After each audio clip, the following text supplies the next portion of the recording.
An important segment in our business are the contractors. They're the people who maintain our assets and make sure that we as fuel retail businesses are managing our business accordingly.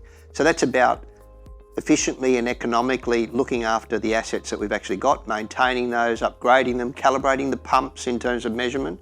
But it also means actually making sure that we're abiding by our licence to operate in terms of making sure our equipment is not creating any ongoing risk. So we have two areas that we operate in terms of the contractor segment. The first is in terms of recognising the business. So we have a registration program called the National Petroleum Contractor Recognition Scheme, or NPCRS.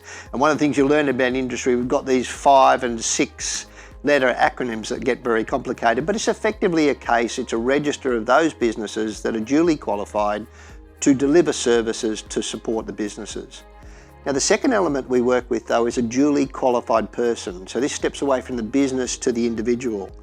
There is legislation in most Australian states now that requires that if I'm playing with the fuel system or if I'm validating the fuel system from an environmental perspective, that work has to be undertaken by a duly qualified person. Now the challenge with that is, what is a duly qualified person? And in fact this legislation has been around for a while without actually having training credentials and standards that are actually recognised.